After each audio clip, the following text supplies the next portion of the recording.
తర్వాత ఇరువురు కలిసి బెత్లెహేంకి ఎలా ప్రయాణం చేసి వచ్చారో, బైబిల్లో ఏదైతే ఉందో ఉన్నదాన్నే మీ కళ్ళకు కట్టినట్టుగా ఒక అద్భుతమైనటువంటి యేసుక్రీస్తు యొక్క జన్మను గూర్చి 30 నిమిషాల పాటు ఒక చక్కని షార్ట్ ఫిల్మ్ మీకోసం తయారు చేయించడం జరిగింది.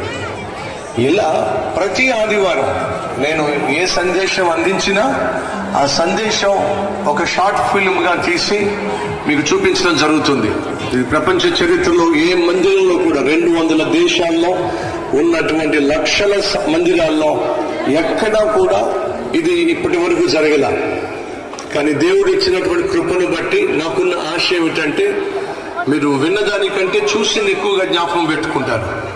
కాబట్టి మీరు మర్చిపోచాలని అద్భుతమైనటువంటి సందేశాన్ని చిత్రంగా చూపిస్తూ మీరు మరింతగా దేవుని వాక్యాన్ని అర్థం చేసుకోవాలి అనే ప్రయత్నంలో ఇదంతా చేస్తూ ఉన్నాం.